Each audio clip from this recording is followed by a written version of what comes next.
Hello, guys. Welcome back to the Uncensored Critic podcast. Thank you, as always, for tuning in. It means the world to me. Thank you very, very, very much. And today we have something. I haven't done this for a little while, actually. I've got a duo episode with me today. Two of the best producers and directors in the fringe business at the moment. Of course, not just in the fringe, but in the industry in general. And of course, that is Claire-Monique Martin and Verônica Sarno. Did I say your names correctly there, guys? Yeah, Yes. you did. Yes, it's a common theme on here. I usually get people's names wrong. So let's take a moment to introduce the two of them right now. So Claire and Veronica are leaders of Fractured Time Productions, a UK-based theatre company that brings both classic and contemporary plays through a contemporary lens. From Shakespeare, Chekhov, Tennessee Williams, the ancient Greeks, to their latest show, The Dying Wish by Mauro Fazion. I hope I said her name right as well, which is right. His here. name, but yes, you. His said it name, right. sorry, there we go. But capital letters, hang on. His name, So his play, which I was lucky enough to see this past week at the Golden Goose Theatre in Kennington, and it was just a fantastic show, full of fantastic things from theatre of the absurd to relatable modern day, sort of like attack on the woke times that we live in right now and how things could be subverted and how things can change, but more on that a little bit later. So let's take a moment to introduce them individually. So Claire is an actor, musician and producer. She graduated from the American Academy of Dramatic Art in NYC, New York in 2018 and has worked across the States, UK and Madrid at the Teatros de Canal.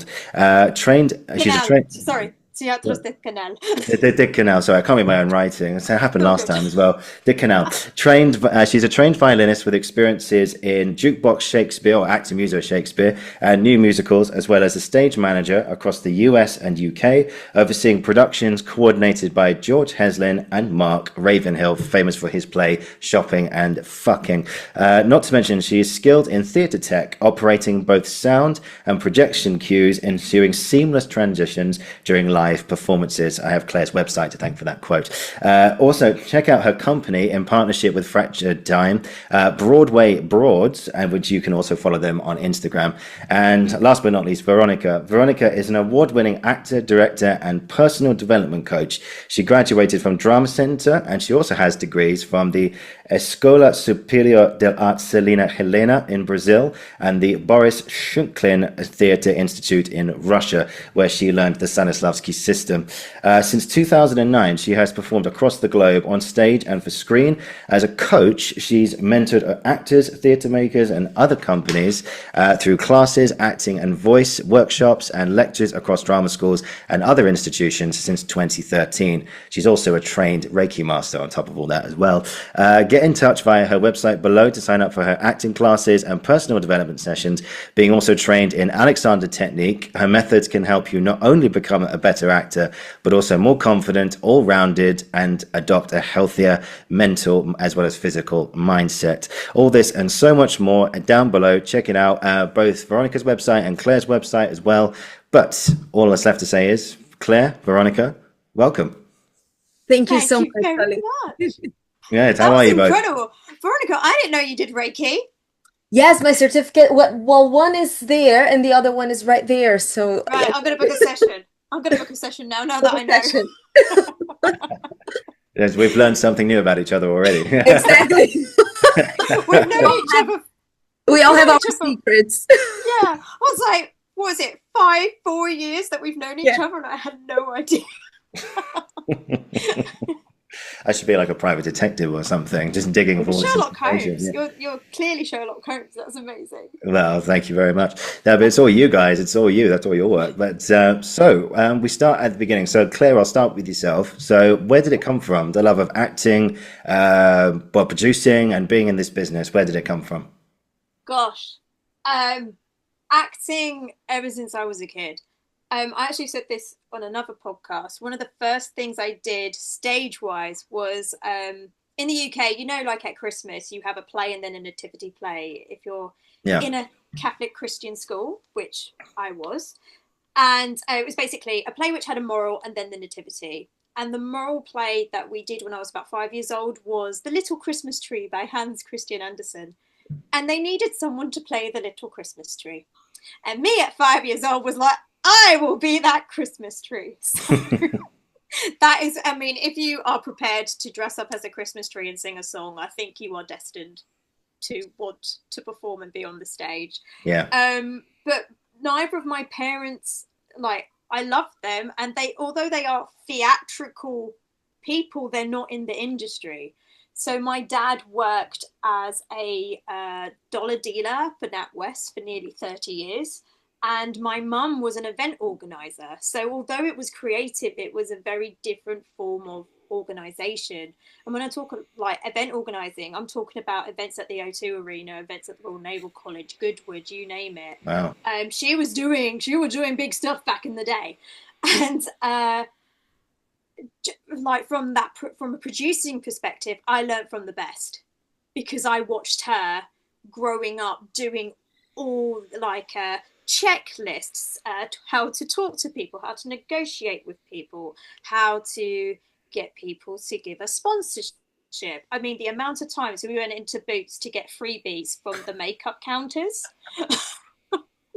I don't know if you can do that now, but I remember as a kid, that's what we would do to get like little special like trinkets, like little perfumes and so on and so forth, so she could take them on. So when she was doing an event, the ladies would have like a little special package and everything. The tricks of the trade I learned from her, from a producer.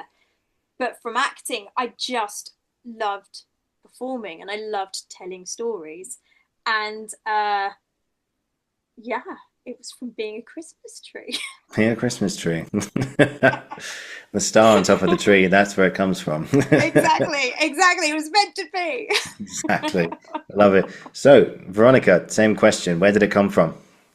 Well, I was not a Christmas tree, but I did theater in school and like primary school, and it just made sense for me. But I think, in all honesty, you're sort of born with it. I feel like I always felt I was wrong or different, or that sensation that you don't fit the world, like for some reason. Mm-hmm. And at 3 years old, my mom put in ballet classes, and I remember when I was there, the world made sense. Which is crazy, right? And I wanted to be a classical ballerina, and I was just in love as I grew up, like with the stories of the ballets, the music, all that world. And I was fascinated by it. And I was completely different when I was in my dance classes. And when I was out in the world, I was like a shy person. I wouldn't talk much. But when I was rehearsing, something took over me, that I became myself. But I had a knee injury when I was around like 15, and I had to stop dancing because it was like pretty serious. Oh, man. I know, but God had better plans for me. And Exactly. my mom put me in a theater group, an amateur theater group. And the first class that I had, I was like, I am terrified, but I absolutely love this. So ever since, I could never leave. And I knew I wanted to be an actress. I knew I wanted to direct, and I knew I wanted to be a teacher, like straight away. I don't know. It was like a certainty. I needed to be involved in this world somehow. Yeah. Yeah.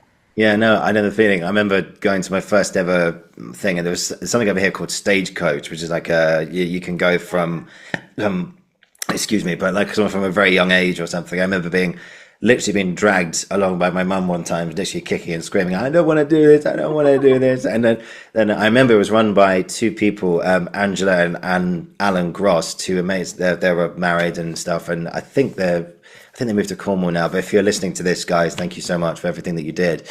But I'll always remember Alan. I was sat there like, I don't want to be here, I don't want to be here. And then next thing, he sat in front of me, he looked me in the eyes, and he said, Oliver, just remember, you're here to have fun. You're here to have fun. That's it. You're just here to have a good time. And I never forgot that. And it's just, we've been having fun and having a good time ever since. And, long may it continue. So Alan, wherever you are, just thank you, sir. Thank you. I can't thank that man enough. So that's great to hear, guys. So tell me about Fractured Time Productions. How did they all start? You've just pointed to me, Veronica. I'm like, oh no, I've got to keep talking. Just say it. So Fractured Time Productions started in 2019. Basically kind of that thing when you get to a point in your career and you're like, okay, I've waited by the phone.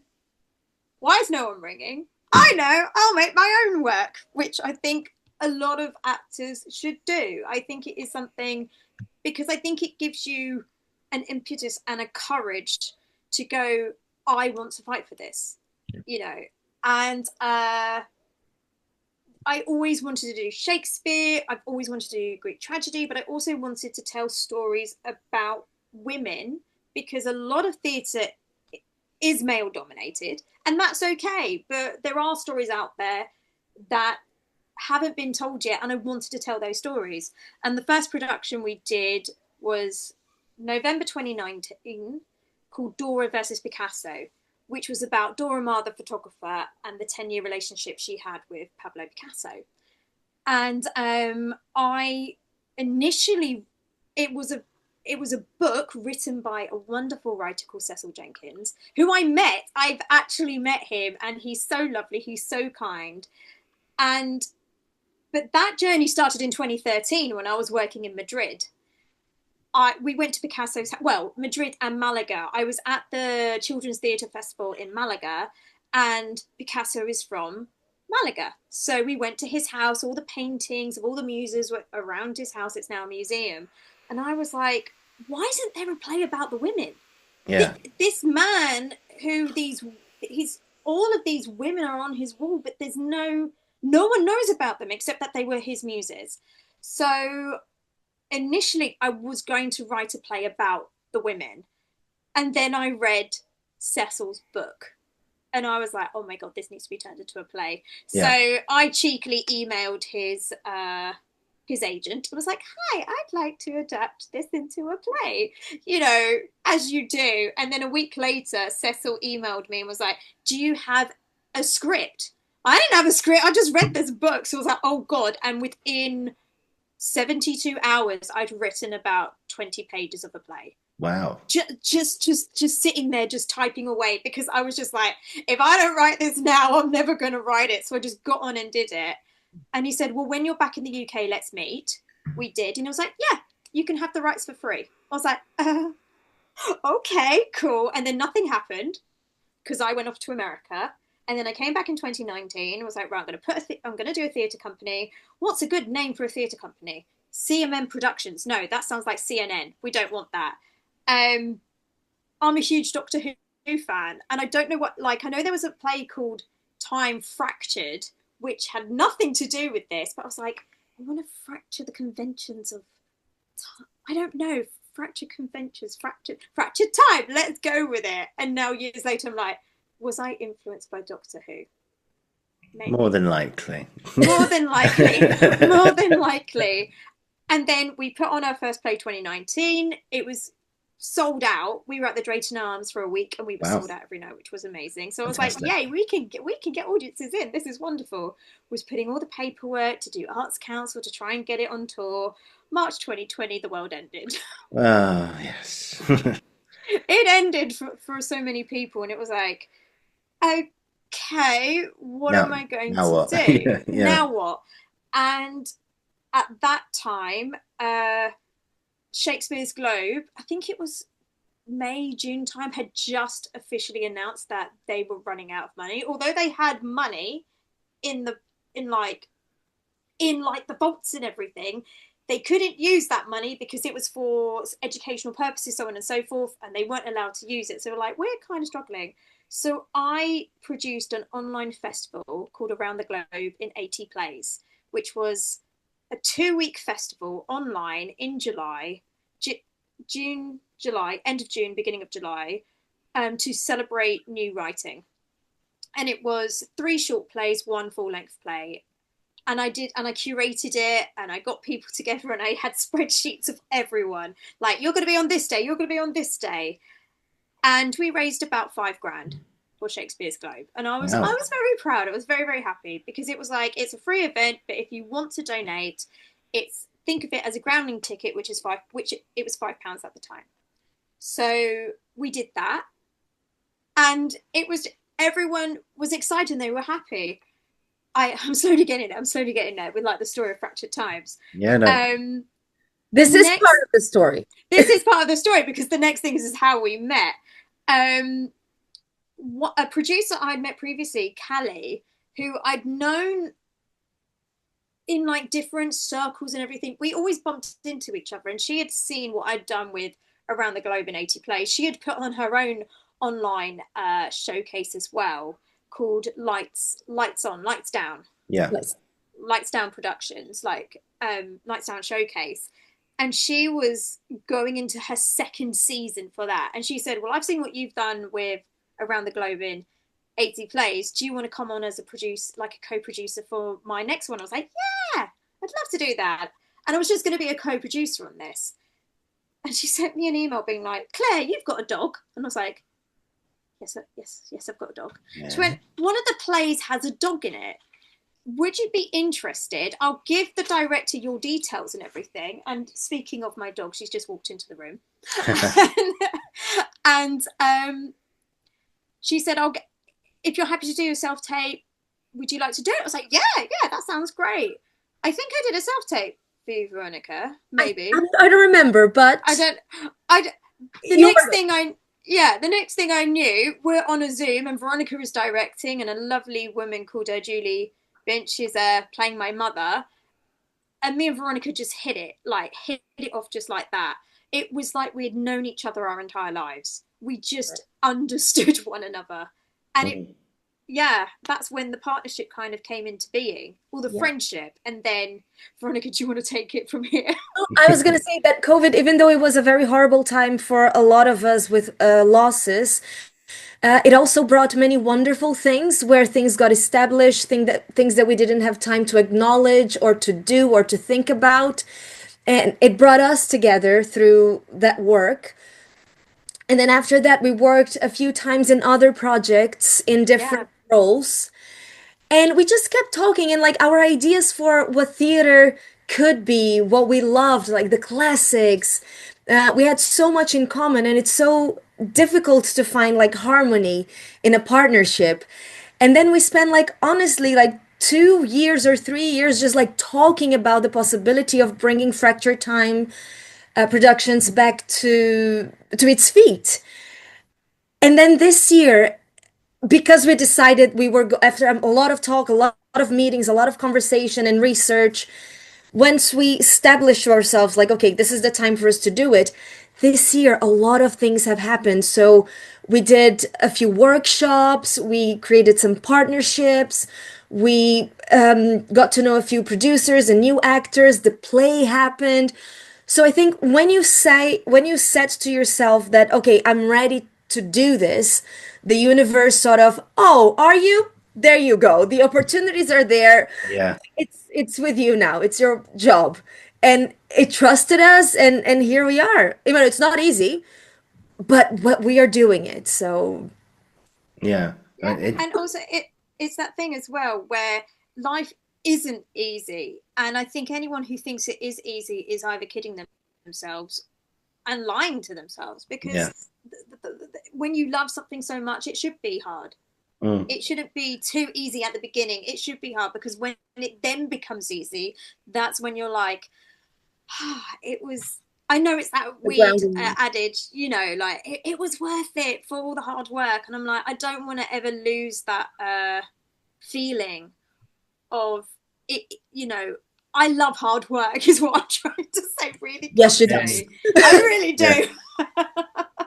Yeah, it pays off. It always pays off, you know. And you know, I've heard so many people say that this industry, it's not for the faint of heart, you know. And you know, if you don't like getting turned down, if you don't like getting rejected, if you don't like not hearing back from emails, if you don't like, sadly, people letting you down at the last minute, or people just not being interested, then I would say do something else. Honestly, it's really 100% agree. It's, you know, and I don't mean to talk people out of the business. If you are a creative, an actor listening to this, but by the grace of God, just keep going, like you're just like the rest of us, keep at this thing. But you know, actually, you know, we do a much stronger job than I think we give ourselves credit for sometimes. You know, that's not to sound big-headed or nothing, but you know, it's to say that, you know, we're in a tough business, and you guys have not only got your own theatre company, but you've like making shows this past week even, and it's incredible, what you did, but more on that a bit later. I just want to take just a couple of steps back just for now, then we'll get back to the play in just a second. So I want to ask both of you about some of your training, because I know, Claire, you studied in New York, and Veronica, you've got, how many degrees have you got? 1, 2, No, she's got 10. She's got 10 degrees. I don't no, but the main one was Brazil, Russia, and England. Brazil, Russia, and England. Cool. Which one? I'll start with you then, Veronica. Which one would you say was the one you learned the most at? Which one was like the biggest like turning points? Do you know what? One could have never existed without the other. I feel they were so complementary.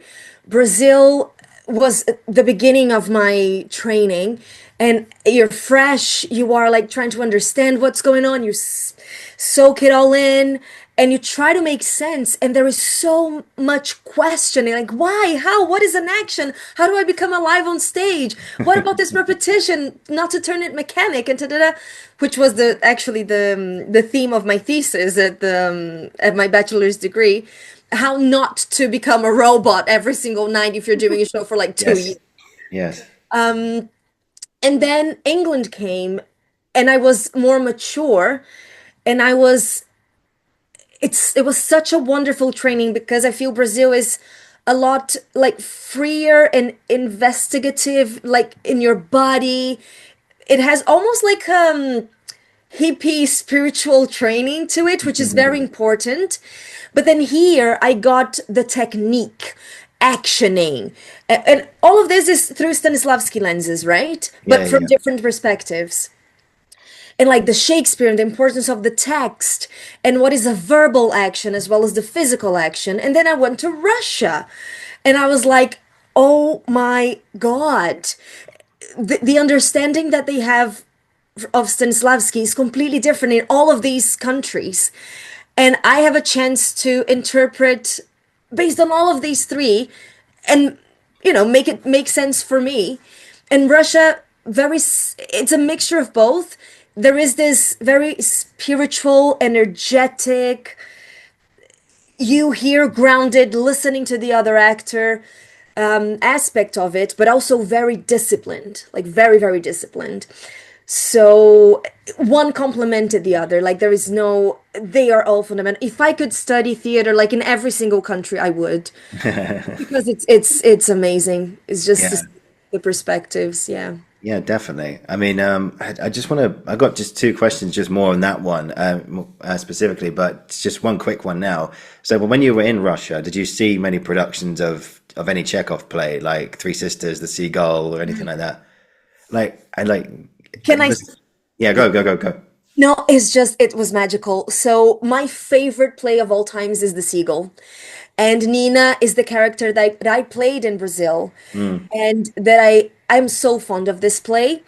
And I met a Russian actress. She was in the same apartment that I was, like the same block of flats. She, crazily enough, met someone from, Pelé from Brazil, the football player. She invited me to her apartment to have tea and talk about Nina and Chekhov and Brazil and Stanislavsky. And I was like, is this really happening to me? Like, is this real, God? Like, are you sure? And it was just magical. And then I went to see The Seagull and so many other plays. But let's talk about The Seagull, because up to that point, I have done it. I have seen many different productions on the same play. And the Russian one was the craziest one I've ever seen. Yeah. It's amazing. It's like, it's a circus. It's non-realistic at all from our perspective of what realism is. It's very heightened. There is the sense of the ensemble. The Nina character, do you know what they did when she has that massive turnaround at the end? They hired an older actress, like a very, very old actress. I was like, this is phenomenal. Wow. Because Nina has been drained so much by life. It makes sense. Yeah. And all the other actors were still the young ones. So, things like that are unusual and like astonishing at the same time. They have the power to do that. I mean, it was surreal. Yeah. Really incredible. Now, because some people say if you go to Chekhov in Russia, it's funny. Yeah, it's meant to be funny. It's like a funny. circus. Yeah, yeah. Like a circus. Because people, I've seen productions over here. I've seen The Seagull over here by a director who shall remain nameless. But I think we've all seen that production. yeah, oh my God, that was that was that was physical pain watching that, and not in a good way, not in a No. good way. I mean, what is a good way of physical pain? But it's funny enough. There was two ladies. I watched it in the cinema actually, the broadcast, and there was two or three ladies about a few seats up from me over here, and they got up and walked out halfway through the first act. I thought. And looking back now, I wish I'd done the same thing. I wish I'd done the same thing. It Because was, also that production and that director that will be named nameless changed the beginning of the play. The play begins with Masha saying, "I am in mourning for my life." mm, That's a funny line. Why would you move it to halfway in the play? That yeah, is the whole concept of the play.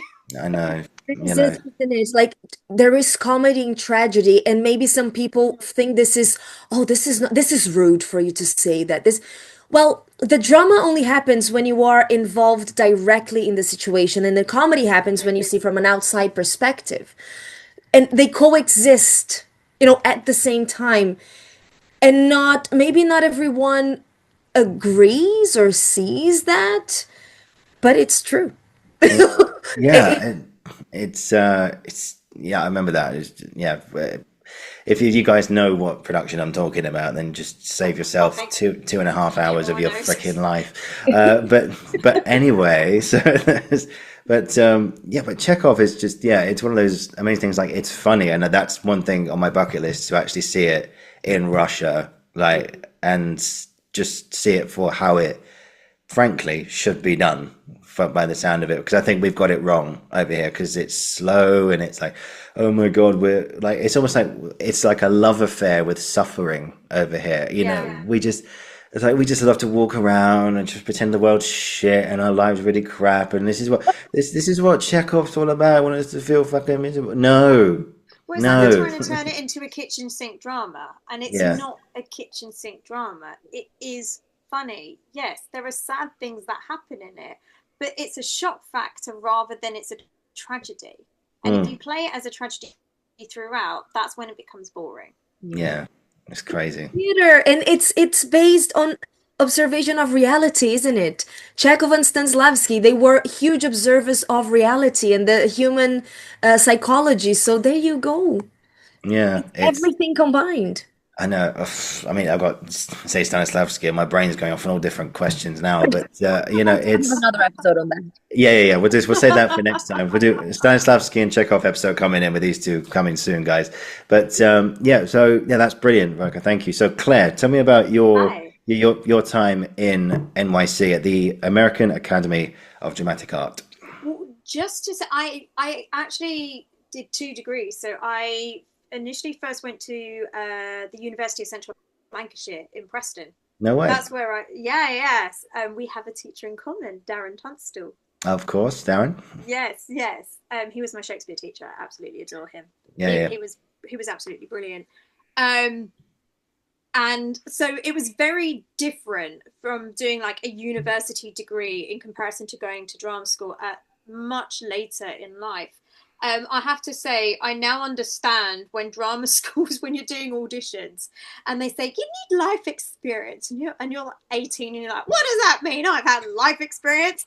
I understand it. I 100% understand it now because I think I Yeah. was more in a more strong and adaptable position when I went to the American Academy. I was 27 when I went to drama school, and what I mean, it's New York.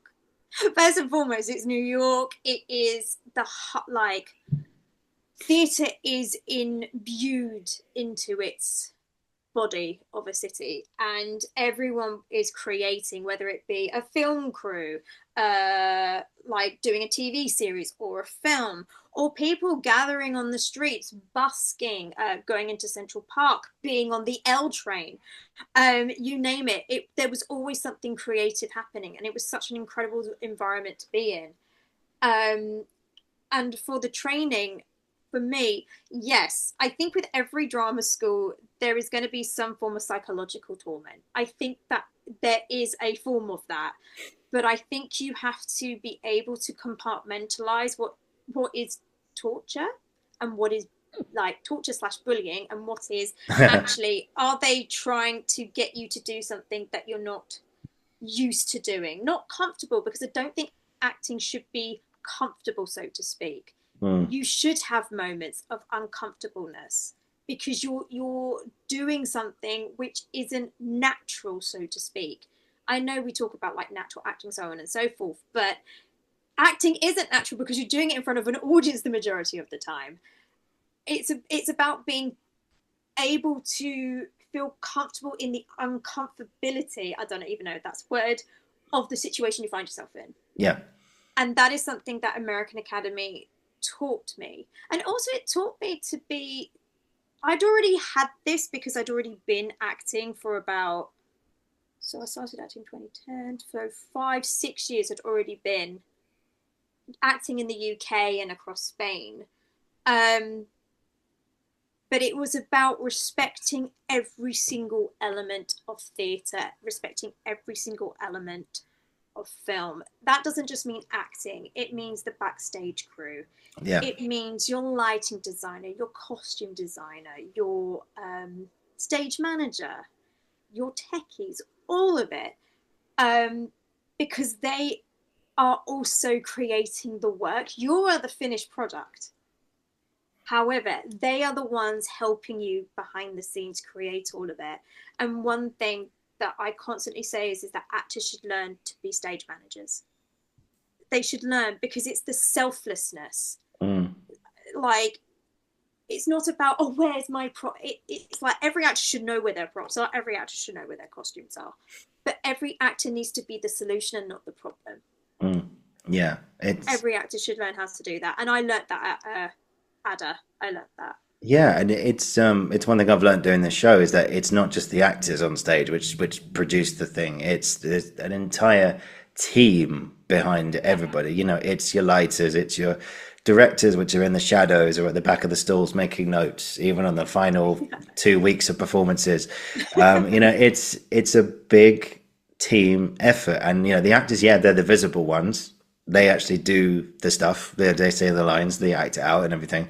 But they've been taught how to do it by directors. Their producers actually got them in that space. A lighting designer is making that scene like, oh, do you remember that scene when the lights went down? Oh, that wasn't the actors. No, that was the lighting guy. And that was the sound. Yeah. Or that sound effect coming in, someone just dropping keys into a puddle and you hear that drip sound like, boop, there. That's the sound guy. You know, it's a big group effort. And I was just thinking about what you were saying there about acting naturally and stuff and not being comfortable. I think it was Denise Goff who said that acting is easy, but I think sort of, I don't know what she's saying, like it's easy to be that way. You don't need to feel constrained or to be like I've got to make this scene right, I've got to make it right, all that kind of thing. But you know, it's all about just being uncomfortable, being okay in that vulnerability, I think, more than anything else.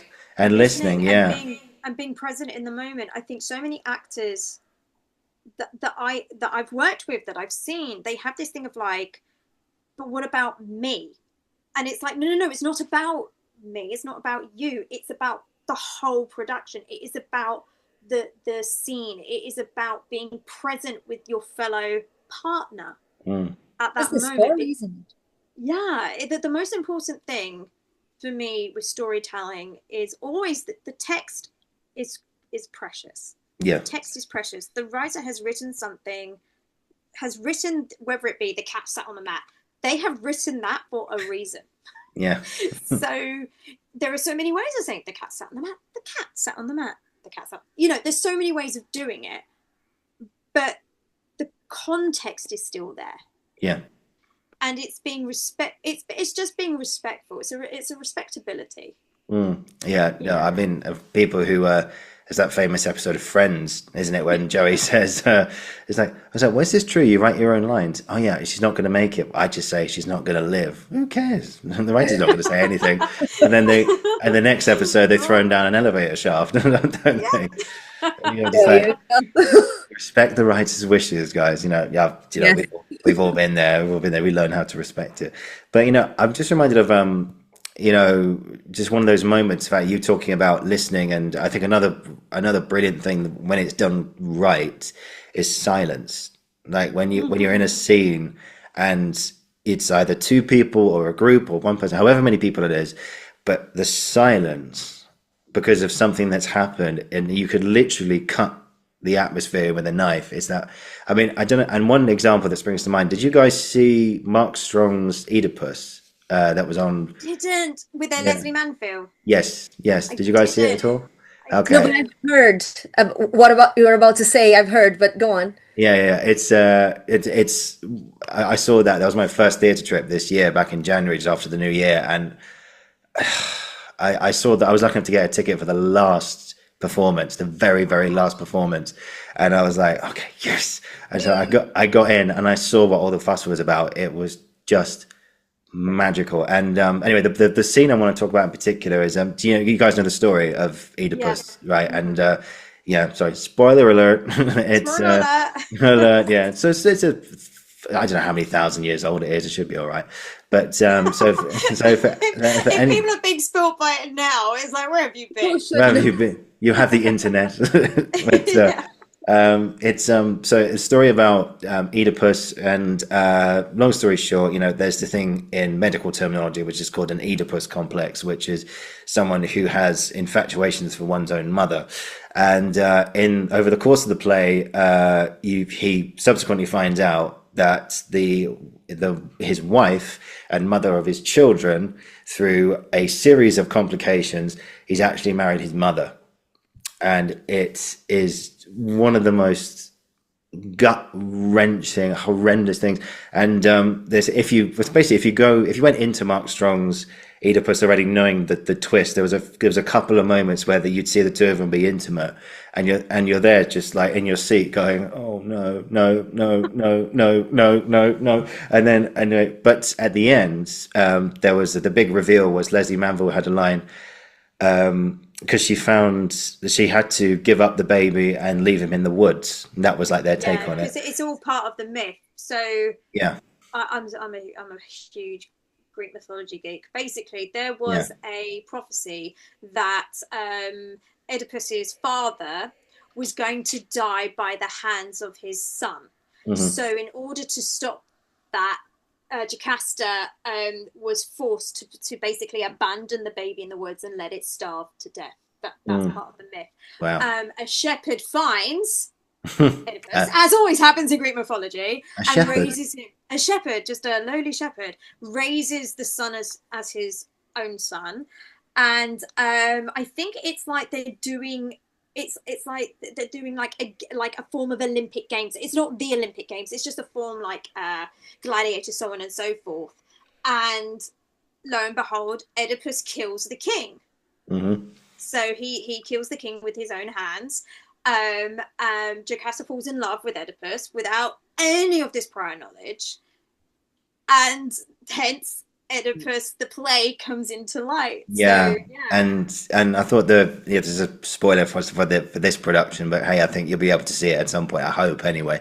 Is that so it was they put it in a context of like a political kind of race. So Mark Strong's Oedipus was like running for prime minister or something, yeah. and it was like election night, and the play was 2 hours all the way through, no interval.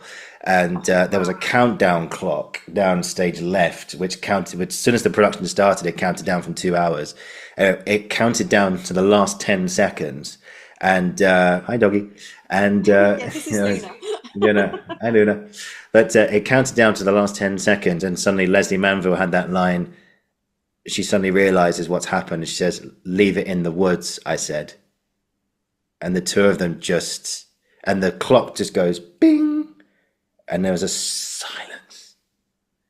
And the two of them just looked at each other for what felt like a lifetime. And you saw two people just looking at each other going, this can't be true. Yeah, This can't be true. because No. that breath, that pause, that Yeah. silence had been earned. Yeah. Oh, 100%. 100%. Yeah. And then after that, as you know, in Greek tragedy, the most of them end up dying at the end or killing Yeah. themselves. Well, I And think then, Oedipus plucks out his eyes yeah, yeah, and he goes wandering. Yeah, he goes they didn't. wandering around the world with his daughters Antigone and Ismay, because there's another play after this, and it's all about how he's going to die and everything. And then you have Antigone, which is like the end of the trilogy. I need to get around to that. Actually, I need to catch up on my Greeks. But Well, if you're sticking around with Fractured Times, we no, we love no, our Greek mythology. no. Right, do you have plans for a Greek tragedy anytime soon? Yes. So, well, I want to do an adaptation of Trojan Women because I always think Nice. at the moment it's so relevant. What is always the consequence of war? Women and children. I know there is actually a version of Trojan Women going on at Lambeth Fringe There is, yeah. this week. So check it out. They're lovely. They're a lovely company. I can't remember what the company's called. Oh my God, that's dreadful, isn't it? Greek drama? We'll find it. Yeah, We'll so find it. we'll find it. We'll come back to that. We'll come back to that later. Come Cool. back to that. Anyway, cool. So speaking of like fringe stuff, let's jump into your play, which I was lucky enough to see. Well, also I meant to say I saw one of the final rehearsals, and I managed to see it in the Golden Goose Theatre this past week. Of course, that is Mauro Fazion's The Dying Wish, which is right here. It's a play which I've never seen anything quite like it, really. Like we were talking before we came on, it's very much in the theatre of the absurd, and you go in there and you think it completely distorts everything that you've got like planned about what this kind of situation is. So basically, we follow two executioners, and whose job it is to simply open the door, and whoever walks through, they've got to kill them. No questions asked. They get their paycheck and then they go home. And what happens next, and then what happens next. But it was a really, really beautiful piece. And Veronica, you directed it superbly well, and Claire, you did a great job of bringing everyone together. And you could tell there was a really good vibe in the whole company, that everyone, like, I know it sounds a bit silly, but everyone wanted to be there and everyone wanted to do a great job. And just to have that, I think is magnificent.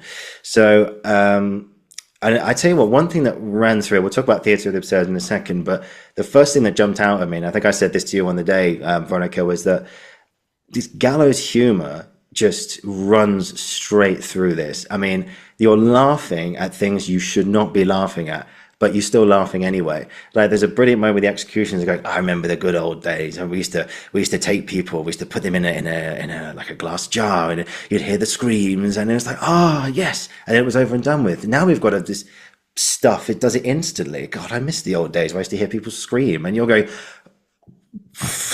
what? And you're laughing, and you're going, I shouldn't be laughing. Yeah, I mean, what did you discover? I mean, am I on the right lines there, that this is what this play is all about?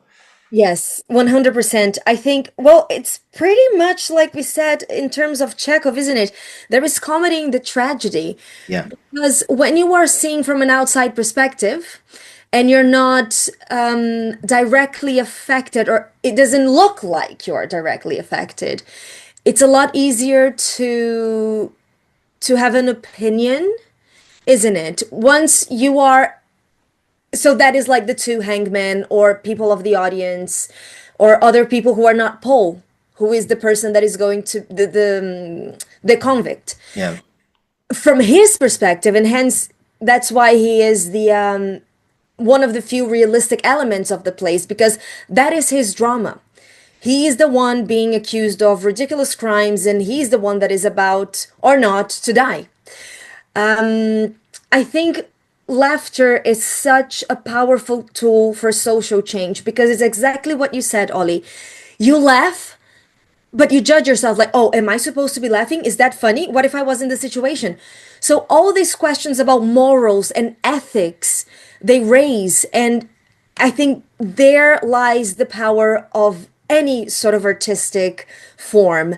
Once it enables you to reflect, it enables you to feel all of these crazy emotions and thoughts and feelings. And then hopefully they're going to stick with you for a long time in order to, like I said, hopefully cause any change. Or if it didn't, but at least it made you reflect. And what Mauro wrote is exactly what it is. And let's bear in mind that all of that happened there it's not a real story, but it's based on real facts. Mm. So that is the crazy thing. Uh, Yeah, that is real. Also, it's and real. also Yeah, it's that thing of like, we're laughing at it, but are we also enabling this sort of behavior? Are we enabling this rhetoric constantly because we're not prepared to stand up and say enough? This is ridiculous. You know, we're seeing it in society at the moment as well. You know, like in this era of woke, if we can say that, of course. there's a lot of stuff where, you know, absurd things, you know, people being arrested on X because they put something on X I for know. having an opinion or saying something, and then you see a politician um basically inflaming a rhetoric and their own party bailing them out because the party has the money to bail them out, but the common person is being arrested. Yeah, That is insane. And no, it's that thing of like, when are we going to, why are we enabling it? yeah, and Why? And that's why theatre is so important, because yeah, it's about asking these questions. Why? yeah, How? What are we going to do? yeah. I think was it. Veronica, you probably correct me on this one, but I think it was Tolstoy who said theatre is a locomotive for change. I think it was Tolstoy or one. Or I think it was anyway. Actually, I cannot say, I don't know, but could be. I mean, Yeah, all of the incredible Russians, he's Russian, right? yeah, yeah, yeah. Yeah. Tolstoy. Yeah, Thank the Lord. Yeah. They Philosophers. They were philosophers. philosophers, yeah, the Yeah. writers, they are so incredible because they see through life. They have the time, the will to think about life. And I think at the moment we're just lazy to think about what is happening and act on it. mm, Yeah. yeah. It's It's crazy because of the amount. I mean, we are a very lucky society and generation and century and decade because we have technology. Technology has thrived in the last 250 years. It Yeah. has escalated so much, but it has also made us lazy to looking at the research. It has made yeah, us go, well, if this is the rhetoric, sorry, yeah, no, she's agreeing. I'm just going to say she's agreeing with me. It's almost following the rhetoric of, well, if this is what everyone else is following, therefore I'll be a sheep. I'll also follow the rhetoric. It's very similar to Orwell and Animal Farm. yeah, You know, the sheep go four legs good, two legs bad, and we'll agree with it and be nodding and be like, yeah, this is absolutely, this is correct. Yeah. No. Sorry, she wants to get in on the conversation as well. It's that thing of being able to understand that sometimes you're not going to agree with people, and that's okay. yeah. Voltaire, French philosopher, I may not agree with your opinion. I will fight tooth and nail for you to have that opinion. Exactly. We've lost that ability because we're Yeah. just shouting at people saying Yeah, you're wrong, and it's like, but hang on a second, hang on, let's have the conversation. yeah. Let's talk And about it. I know, yeah. And in these times, where sadly, and I think hopefully we're coming to the end of this period now of this wokeism and stuff, where, I don't know about you guys, but over the last 5 years, I just feel like it's offensive now to have an opinion. Oh yeah. 100%. And 100%. it's like you have a different opinion about something. I'm just expressing my views on it. Yeah. No intention to cause you any harm, no intention to put you down, no intention to cause you any kind of discomfort whatsoever. And yeah, and I think and then there's two sort of big examples really in the one of which was happened in the last few days, and one has happened over the last couple of weeks. The first one being the last few weeks, of course, was Charlie Kirk, Yeah. being taken out for just having a different opinion. How he was taken But out, that's a whole other but story. even the inflammatory, because the thing that has really shocked me is that people believing that opinion is fact. Mm, It's not it's not. fact, It's not. and it's this thing of like, well, he was either right wing, or oh, the shooter was left wing, or the shooter was right wing, so on and so forth. It's like, okay, take that out. What are the facts? What has the government of Utah come out with to say? And they said that they factually hit the guy who shot Charlie Kirk happened to have an ideology that was left swinging.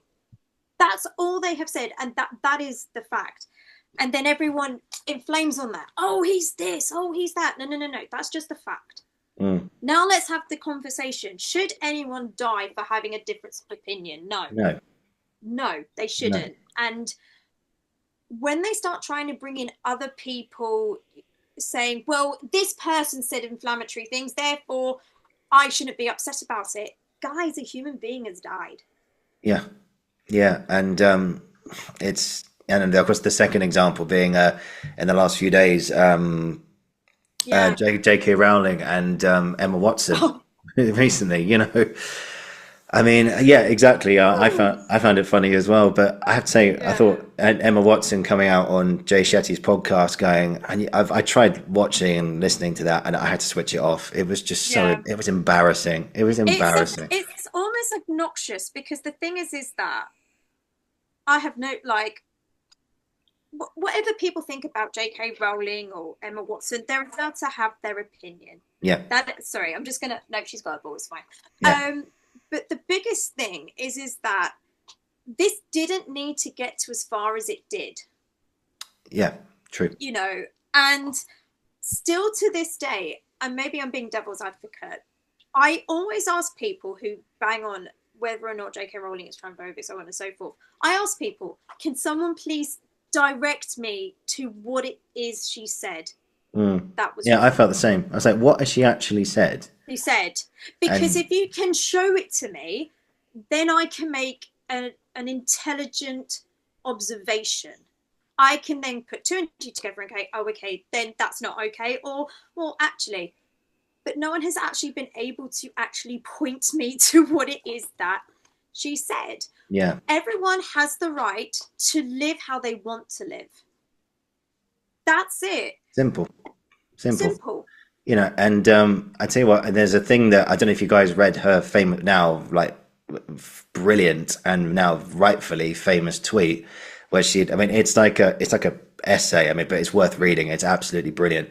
Some big quotes that come out of there were, you know, she was at an award show. Emma was at an award show, and she gave to someone else to give to J.K. Rowling a little letter to say, I'm really, really sorry for everything you're going through. And she put that in her statement. She said that was at a point where the rape, torture, and death threats were at their peak. Yeah. And so here's someone who's created a franchise, possibly, arguably, the biggest franchise in movie history, or definitely one of the top 5. And created so much joy for, like, I don't know about you guys, but like for me, that was my childhood. Every year the films always came around my birthday, you know, and that was you knew it was my birthday because Harry Potter was coming out, and you know, and she's created so much joy, and all she did was just have an opinion about things, and people have come out, and I've seen some videos on this, shouting down the camera, saying, we want you to fucking die. And it's like, but what? The fact of the matter is, she is also a woman who was sexually assaulted. Yeah, she had an abusive relationship. Yeah, she had an abusive relationship. And I think we've got to remember all the facts on that. This isn't someone who just blurted out something heinous. This is someone who had experience of a situation that no one wants to find themselves in.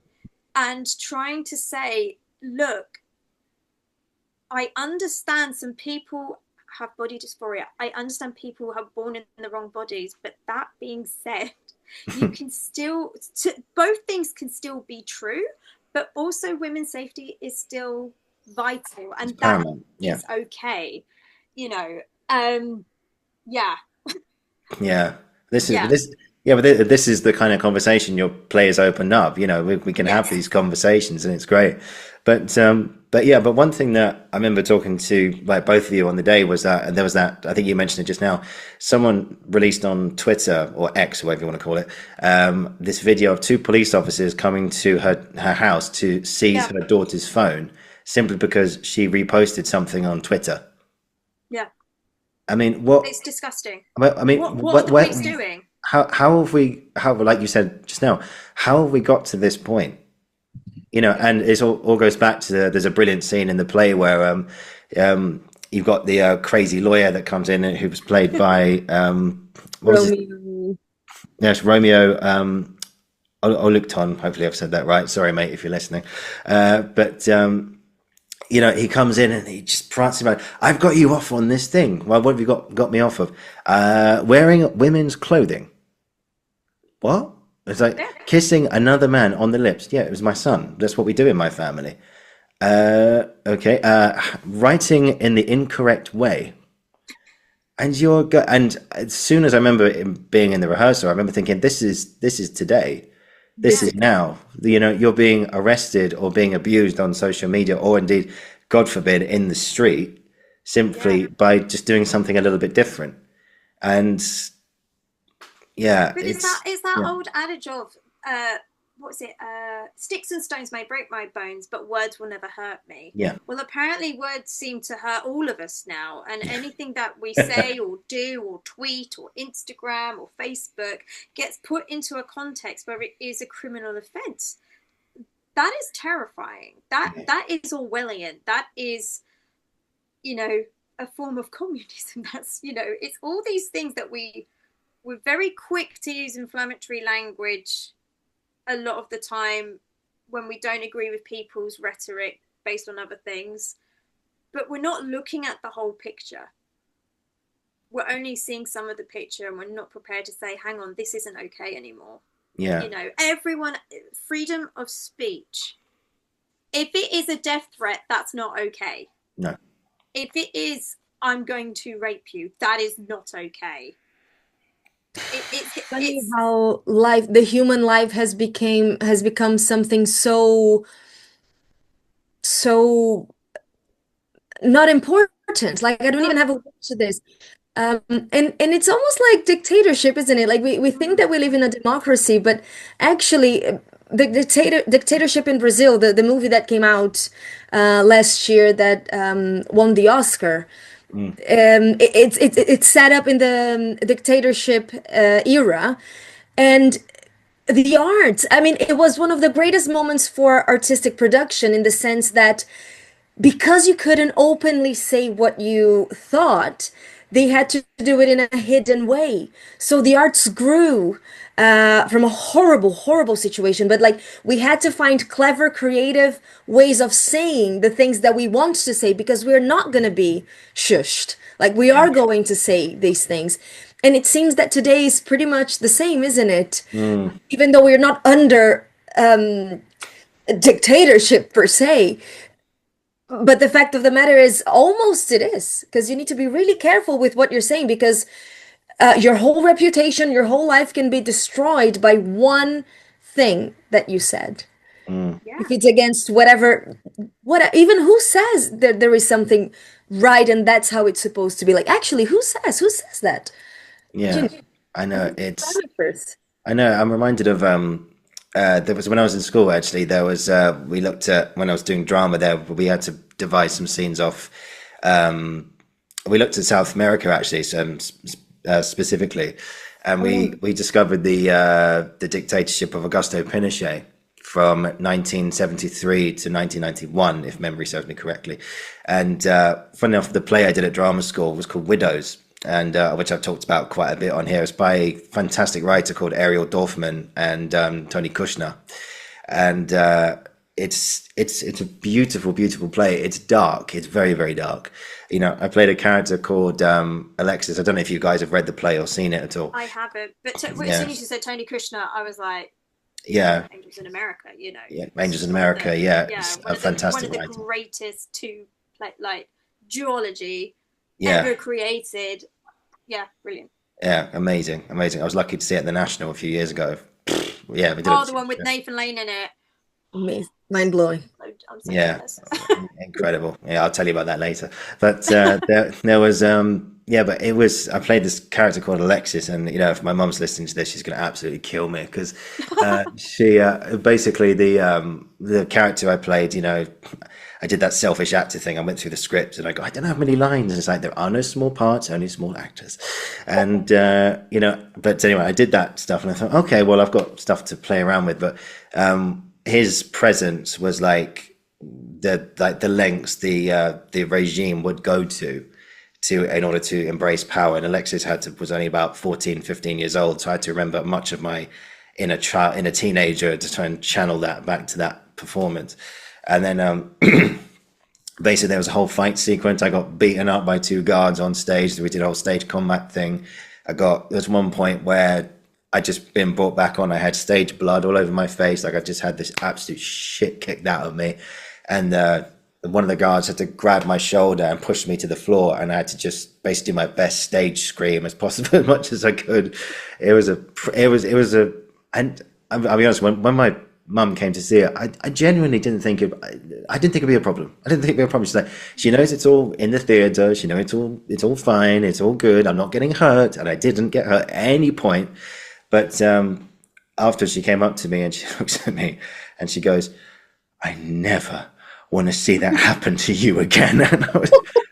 And I said, well, my mum, it's fine. Nothing happened. She went, I don't fucking care. She was like, and so I can't say that word around it. If I say widow, she goes, nope, we're not going there. That's like my dad with Streetcar. When just before I went to university, Yeah. in our drama A-level, we did Streetcar Named Desire. Nice. And I was playing Blanche, Mhm. and the guy playing Stanley. Because again, it's that thing of, I know the majority of people do believe that Stanley does rape Blanche at the end of the play. Yeah, unfortunately. I think so. it's down, but I think it's down to interpretation, because it says all it says in the stage directions is he takes her to the bed. That doesn't, for me, I'm like, that doesn't actually mean he rapes her. It's down to the audience when the lights go down to make that decision. So maybe he doesn't. Yeah, and someone like Tennessee Williams, if he, like, he's very specific. He's very specific in his stage direction. So if he did do something to her, he would have written that down. The fact he says take her to bed, you know, immediately for me that says Blanche kicks him away, because at that point I know she had a lot to drink, but there's still that fight or flight in us. Fight or flight, exactly. And we've seen it. I mean, I used to work in pubs. I can't tell you how many times I saw people drunk out of their minds, but for some reason, when there was a threat or someone said something they didn't like, suddenly there was a rush of energy, and suddenly there was people pulling each other apart, or God forbid someone went or something, you know. It was, so that's in us, you know. It's our evolutionary animal instincts that's been there since evolution. So you know, and we're more animals than we think we are, you know. So that's it. We just forget the only thing that makes us not like, you know, lions, tigers, so on and so forth, for these things are the thumps. Yeah. If these weren't working, we'd be exactly the same as them. I know, yeah. We have a tailbone because we used to have tails. Yeah. Simple as. Anyway. Anyway, back to the play. So yeah, I'll go back to yourself, Veronica. So directing, what was your process on this? How did you start, and how did you sort of guide your actors through the whole process? Well, it's very interesting, because I'm not the type of director that I have like a vision and then I go in and then I say, okay, this is what's going to happen. I allow everybody to take in the creative approach, because I think the text is our map or our Bible. That is the base that we always need to go back to. So whenever in doubt, let's just go back to the text. But I think I really love doing the old Stanislavsky way of like round the table work and a lot of discussion, talking about the themes. What do you think of this character? What is the relationship? Why are they there? You know, all of those discussions to get our brains working. So when going to our feet, when we went to the rehearsal room, we had something already inside. But I said, never, ever, whatever you discovered, don't make that a rule. So allow that to change. Allow yourselves to experiment and explore more. And if there is anything that is unclear or you're not comfortable with, we'll just have a conversation and make sure that we'll not fix it, but we'll make it happen. We'll find a solution, because I think acting and directing is all about problem solving creatively. Yeah. That's all it is. And we're all there together. And then we had like Claire and then Mauro, the actors itself. Everybody had like an input and an opinion on what was happening. So it's our work. I think me as a director is literally just guiding and polishing things. And if an actor is struggling, just have a conversation or go over like script analysis and talk about the process that you can do to embody that character. It's just human relationships, really. I'm not, I think I'm more of an actor's director than a artistic director in that sense, if you know what I mean. I think they're just like the set, the light, they're all like consequences of what the script tells us. Yeah. For 'Cause now, for now, might change. oh yeah, for sure, for sure. And just going back to Stanislavski there for one second, he has these philosophies of I'm sure the objectives that you have. Were you a big like demander, or did you drill into the cast saying like this is your objective and this is your super objective? This is your motivation to do this. Was that a big part of your process as well, just to know exactly what they're doing? Yes, so I never wanted to impose anything. I think it's up to us to discover. So, but what I had in mind is like, guys, no matter how much fun you're having, no matter you never play the character, you play your objective. So what are you here to achieve? Yeah, Why are you talking to Paul? Why are you talking to Rooney? What do you want from the attorney? You need to want something because otherwise it's just a crazy bunch of bouffons and clowns and characters. And also Um, not judge the character. I think that was one thing yeah. that we always said to the cast was your character may be the worst person in human Yeah. history, but you have to love them as a character. You cannot go in with this idea of them, because that's when it becomes fake. That's when it becomes a caricature. And we didn't want a caricature, yes, they're heightened ideas, they're heightened characters, they're heightened situations. But the most important thing is that you have to be truthful to the character you are playing. You cannot have this opinion about them. Yeah. Because as soon as you have that opinion, you are playing that opinion. And yeah, that doesn't help anyone. yeah. I think it was Mike Myers who said that even villains are heroes in their own stories, Yeah. and Because yeah, no, I and was gonna say because nobody, even the worst person in the world, according to our Yeah. judgment, they are always gonna do something that makes sense to them and that is good for them. Like, do you see what I mean? Even though we don't agree, but for them, it makes sense and it's good. yeah. So you need to put yourself into that person's shoes and just play it, and that's the hard thing. Yeah, no, it's interesting because just there now to think about like the executioners, they're there to their objective is to make a living and do a job. Exactly. That's it. That's it. And unfortunately, they're just there. Oh yeah, I'm just at work. Okay, here's the next one. Okay, put him in the rope. Right, done. Where's my paycheck? And other people are going, what? What? You've just hanged that person. Yeah, it's my job. My job. Yeah. And you go, oh, and it's funny because you think I'm just doing my job, I'm just going about my everyday business, but yeah, and it opens up like a whole other thing because one thing I find really fascinating is that people like, and I don't mean to make this a political podcast at all, but but No politics, no politics.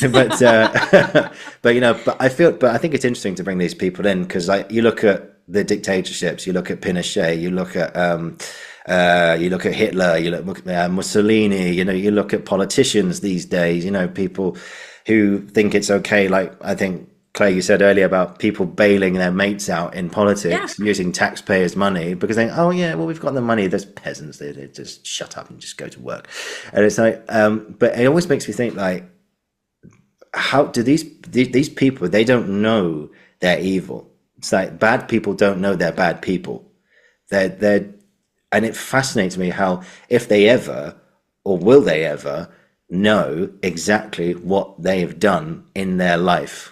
Well, I think that's almost being too kind to them. I do think some people do know what they're doing. I just think they don't think that the public will ever catch them out, and that's the almost the tragedy of politics now and politics then is that I think everyone who goes into politics, has the good intention of doing some good, but politics corrupts all, power corrupts all. And when you get into that position, you do this thing of, well, if I do it, I'm in a authoritarian like position.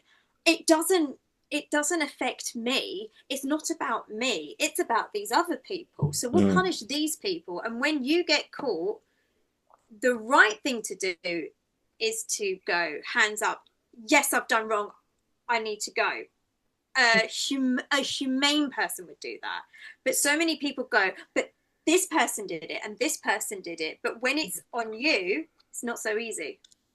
But I think I agree and disagree because from their point of view, they are right. Like they are entitled to do that. You see, they may not have the judgment. So for example, Hitler, right? In his sick mind, Very sick mind. like Yeah. he Wow. believed for whatever freaking reason, he thought that he was doing a good to the world. Like, you see what I mean? No, I know. think he I was shouldn't just laugh, evil. but No, but do you see, I think that is my point. We are so unaware of other people, and I think that is the problem. It's yeah. not so much, it is the evil, but it's more so the egotism. How do you say that? Ego. Selfish. Yeah. Ego. Yeah. That because that it's not me who is gonna die, it's that person, and that person is okay because I don't put myself in somebody else's shoes. I think it's more ignorance and really lack of understanding of the others, and we see that every single day, even on the tube, when you have someone stopping in front of you in the middle of the stairs to take a picture or to Oh send God, a message. I hate people peeling selfie sticks, and But we had do you selfie see what I mean? sticks in our For show. them, they have the right to stop there because I need to know my journey. But it's the unawareness of other people, and that's exactly what the play is about. Yeah. See, it's not good and evil, it's just how tainted we are as human beings. But also how Without we're numb realizing to it. everything. We've become numb as a society to Numb. words. Numb. So numb to certain words and everything. So it doesn't have the meaning they once did. And the more we keep saying it in the incorrect rhetoric, the more we're going to get numb to it, and the more extremism and more terror and more aggression happens. We're going to be so numb to it, we're not going to even see what's happening in front of our eyes. That's what's happening, I feel. I know. And the It's play is scary. And why the play bothers people so much is because it's really painful to see yourself in that play. Yeah. And It's- that's Exactly. Yeah, I mean, imagine being Paul, as you say, who's the guy who's brought in. I mean, and shout out to firstly, shout out to the whole cast. I thought you all fantastic job, all of you. But I'm sorry, who played Paul? Chris What was his name? McCarry. Chris McCarry, yeah. Fabulous. And he was brilliant. I loved how his stillness and his observation of the room was so palpable. I mean, he was just stood there, just thinking. I just looked in his eyes, and you could tell he was thinking a million things all at once. Because he is the main character. The thing is that he is the main. He may not have the most amount of lines, but he is the main character because the audience is seeing it from his perspective. Yeah. Constantly, and the things that he says, the little amount that he says is so powerful because we're all feeling it. And I think that is the most important thing. Like you said earlier, there are no small parts, only small-minded. And it is something, this isn't a piece where it's like, these are the headliners, so on and so forth, which we've kind of been made to believe in theatre for a very long time. It's like you have the headliner and then you have everyone else. Yeah. Theatre is an ensemble piece. It's a production. In every which way. And it is something that I want drama schools to acknowledge. It is not about being the lead. It is not about being a tree. It is not about, it is about what are you giving at this moment in time as an ensemble, because every single part is important. The lines although I'm going to completely backtrack, the lines are inconsequential. The ensemble is the most important thing. The lines are then next, but you have to work together as a team. Mm-hmm. You know, it's like football. Yeah. you have 22 players on a pitch. Those 11 against the other 11 have to play together in order to get the goal in the net, the ball in the net. Yeah. If you don't work together as a team, you're watching 11 prima donnas on the pitch, and we consistently watched that in Chelsea in the early 20s. That's all we watched. No offense to Chelsea fans, as an Arsenal fan. Anyway. Yeah. Oh, I like you even more now. Hey!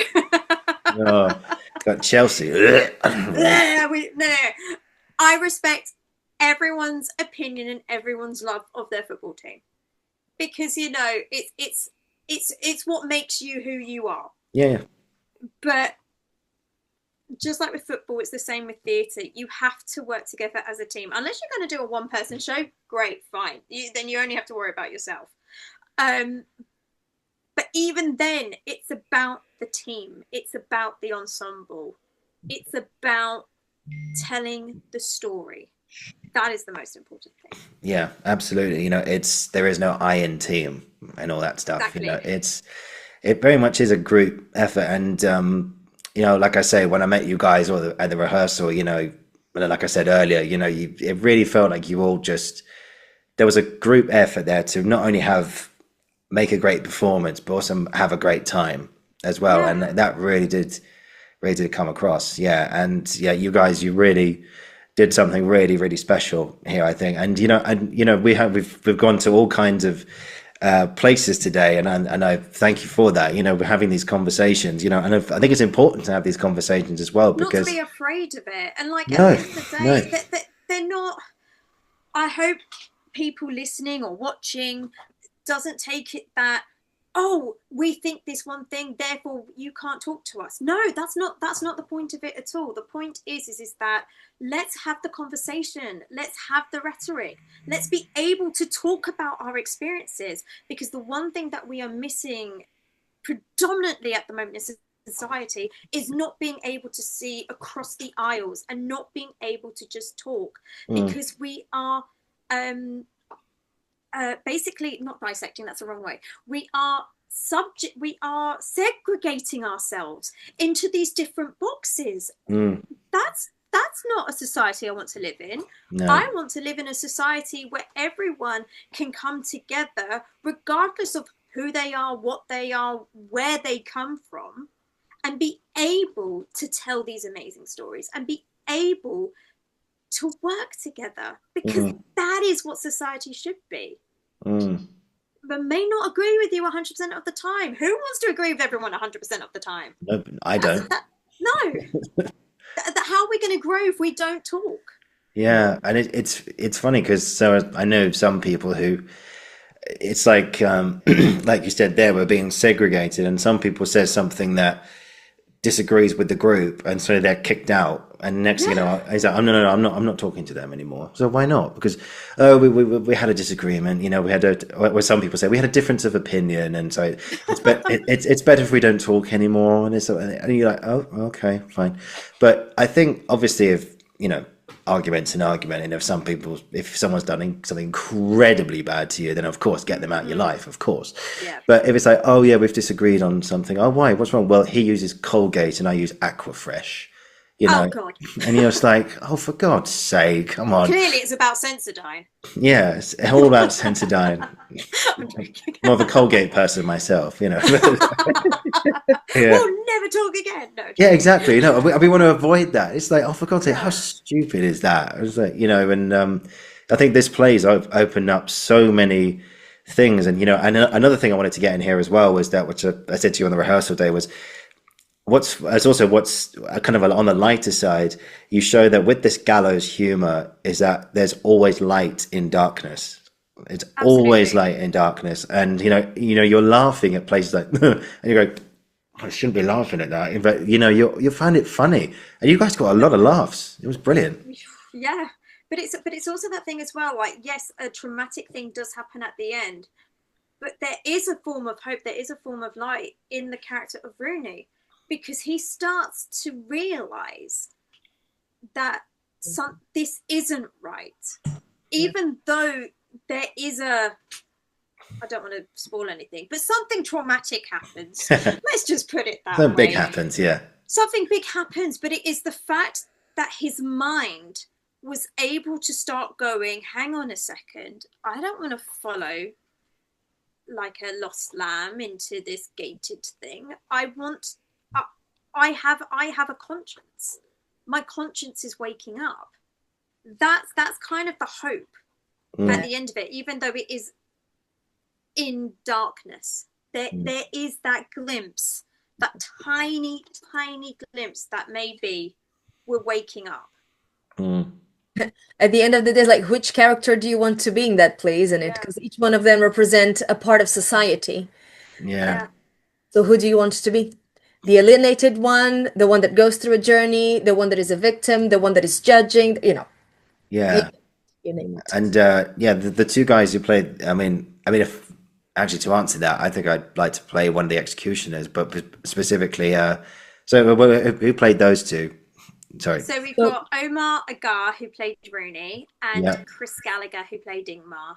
Okay. So was it Omar who had, he was the one who says, let him have his dying wish. Yeah.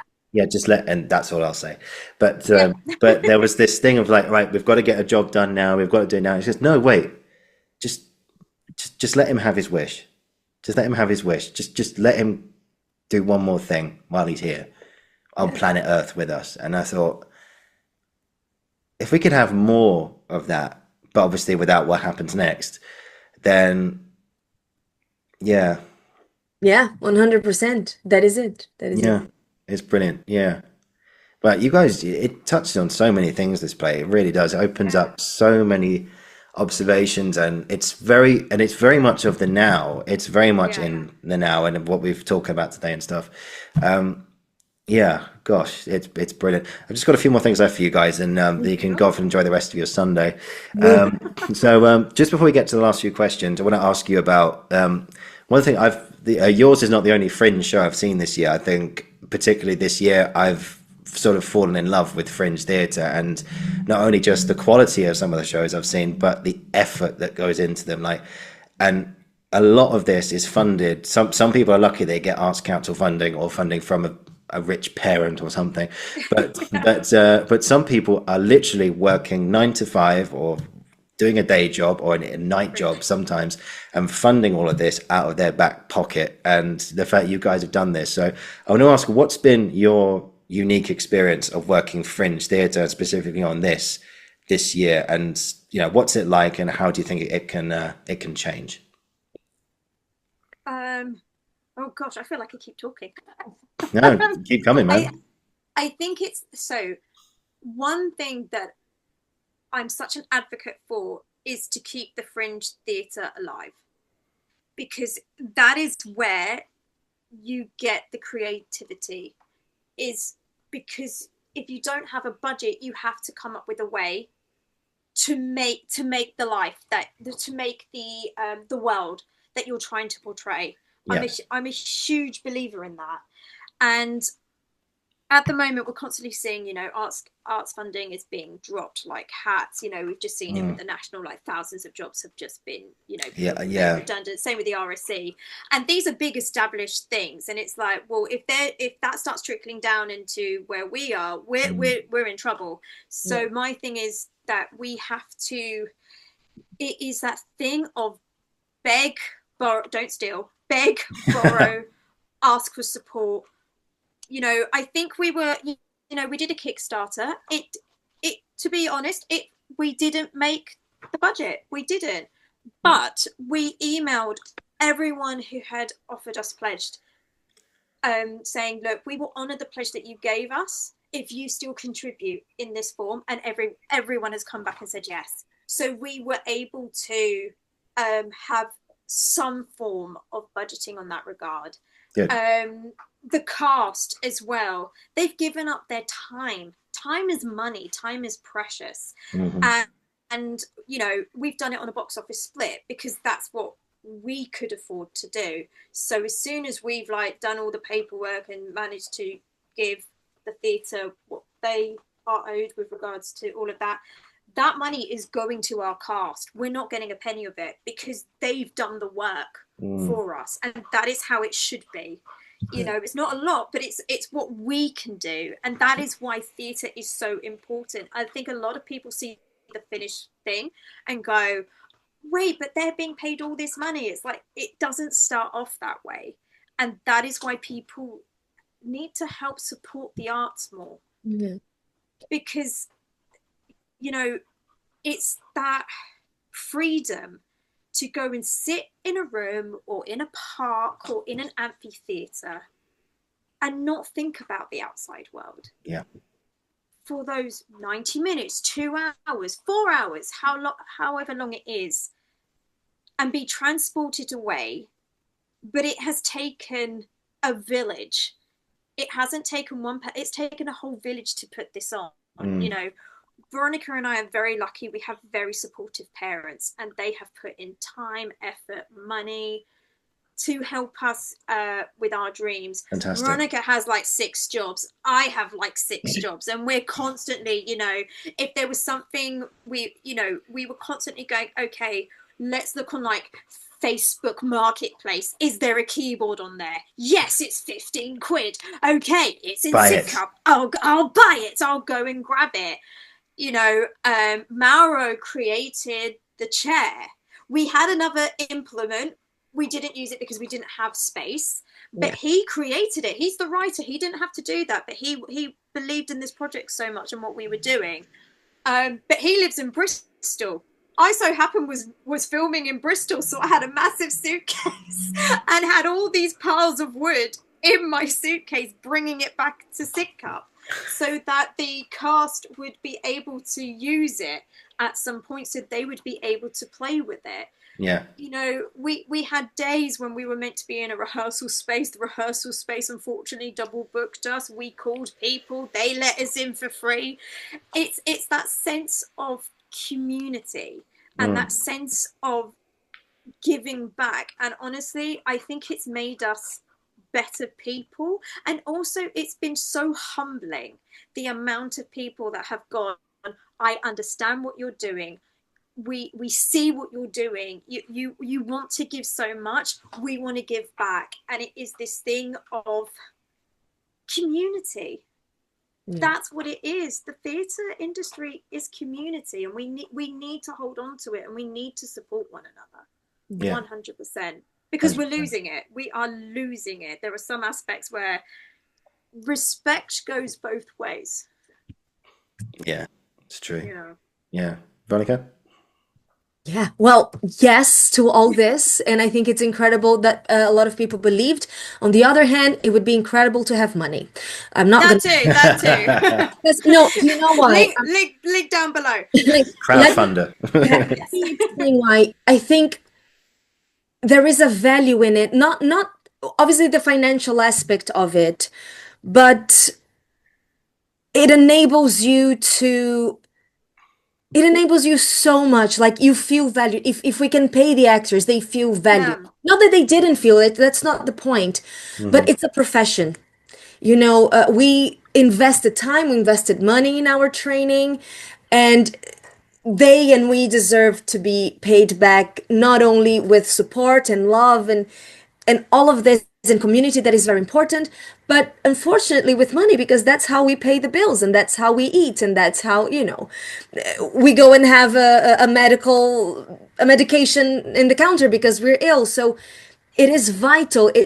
Even though it's like dreamy and incredible, there is the factual side of it.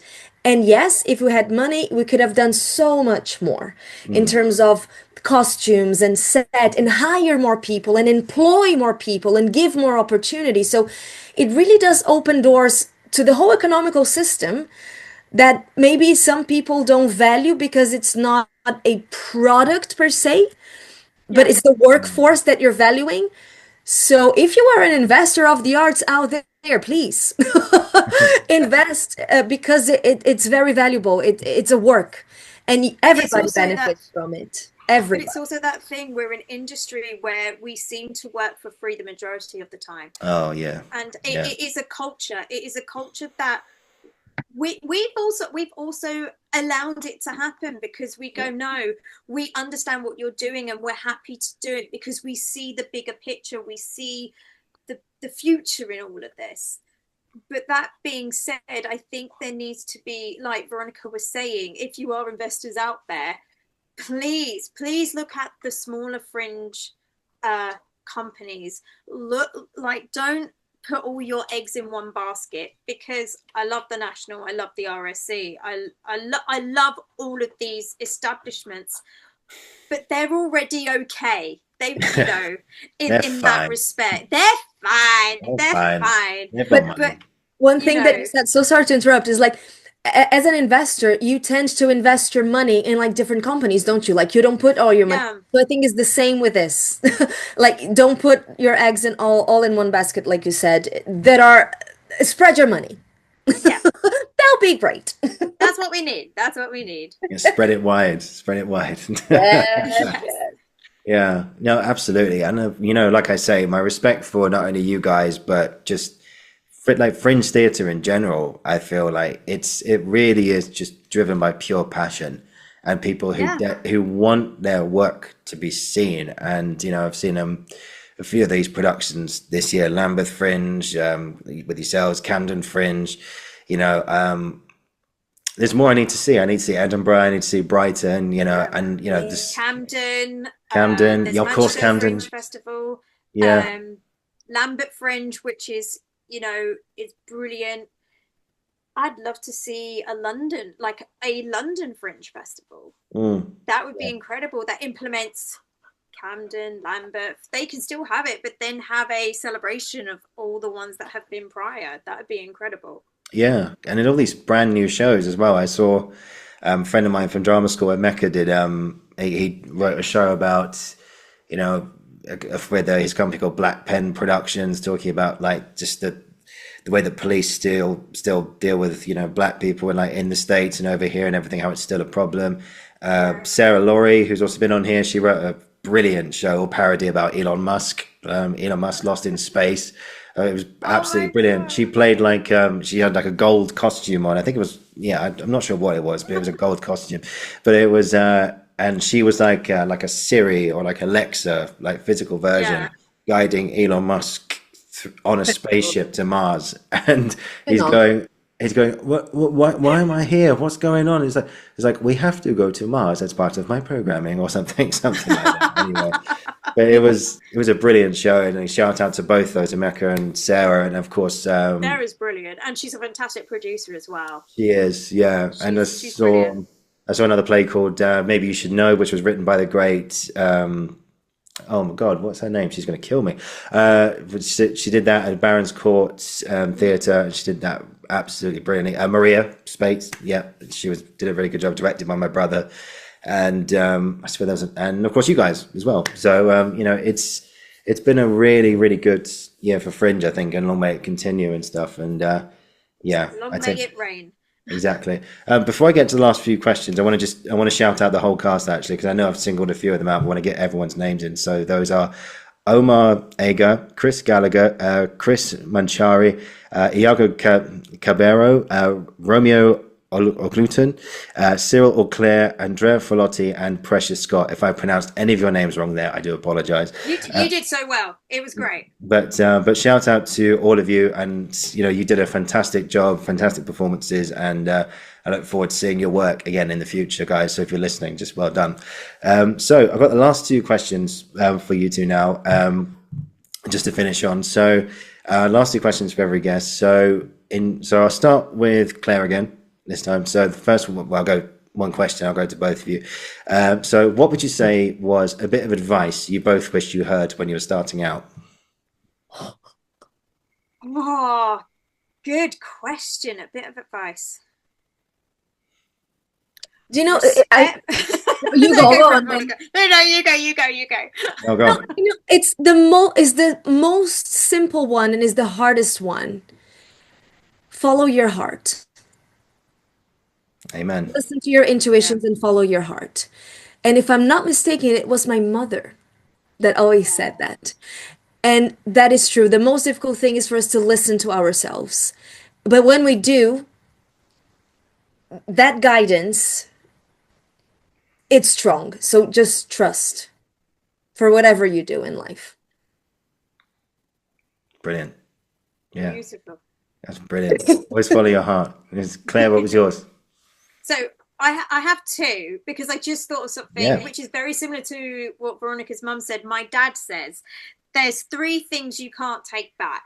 Mm-hmm. There is the arrow, the spinning arrow to hit the target, the spoken word, and time. You cannot take them back. So pretty much follow your heart. And then the second one is be the type of actor that people want to consistently work with. So basically be someone who people come back to because you are a solution. Mm-hmm. You know, do not be the selfish actor. Do not be a selfish worker. Respect everyone. Respect that people have, you know, have got here the same as you. Yeah. Just be respectful of where everyone comes from, and treat everyone with kindness. But kindness doesn't mean not telling people when they are wrong. Indeed. You know. Oh, sorry, I heard Bob's behind the TV. Give me 1 second. Oh, Special Luna. guest. I love it. Special guest Luna. Yes, Luna. This is all make it in the episode, by the way. Great. You're just going to hear me be like, Luna, get down. No, it's all good. It's all part of it, mate. No, I love both those guys. And finally today, but actually before we get on to the last question, you know, I still have so many more things left for you guys. Let's do another one talking about, Veronica, you said, let's do another one about Stanislavsky and acting stuff. You know, let's do like a whole acting, like, technique one. I'd love to do that. I haven't done one of those for a little while, so we'll definitely do that. Hearing everything about Chekhov, Stanislavsky, everything. Yeah, let's do it. Might as well for the future. But, Hey. Exactly. But finally for today, until next time, I'll leave you with this. So, what would you say has been an experience or experiences you've had in your life or career up to now that you'll never ever forget? Oh, I said it and I'm going to repeat myself. Go ahead. The lady, the older actress, Russian older actress that invited me to her apartment to have a cup of tea and talk about Stanislavsky and Chekhov. Are you freaking kidding me? I can never forget that. It's magical. Yeah. I wish I was there. I want to know what you guys talked about. I know, it was just surreal. It will never. That's it. I won't say no more. That's it. Yeah, more on that in the future. Yes. Well, Oh, man. it's your turn. I'm trying to think. Oh gosh, I think one which will live with me for a very, very long time, because it was the first show I did after the pandemic. I did Animal Farm across Italy. Oh, nice. And it was the first time in 2 years that we were allowed to perform. I mean, that was a moment. That was a moment. Yeah. Yeah. And we were a cast of 4. We were multi-rolling. We had puppetry. We had these masks that we were using as puppetry. And it was that thing of like, because up until that point, I mean, during the pandemic, I think like a lot of actors and creatives, I think we all had that ticking time bomb, so to speak. I know that sounds like, should I continue this? Should I just go and get a proper job? And being, do you know what I mean? Do you know what I mean? Which is like, it is a proper job. What the hell? Do you know what I mean? Don't say that phrase to me. I hate it. No, but I know. No, I hate it too. But I'm like, it's almost my mantra now, because I'm like, acting is a proper job. That is it. Yeah, it's a job. It's a proper job. But it was it was the first time being on a stage again and realizing there was nothing else in the world I wanted to do. This is it. This is what I want to do. Yeah. And just having that moment of, why did I want to give this up? And going, I will never give this up. This is who I am. I don't care if I'm not rich. I don't care. Money helps, but it's not money is the bonus. The production, the storytelling, that's why we do it. And so to anybody out there who doesn't feel like they're being heard, or they don't know if they want to do this career, as Veronica said before, as you have said before, Ollie, do it. We're only here once, unless you believe in reincarnation. Then you can do it multiple times. But do it, because you're never too young, you're never too old. Do it. Yeah. Because you will regret it if you don't.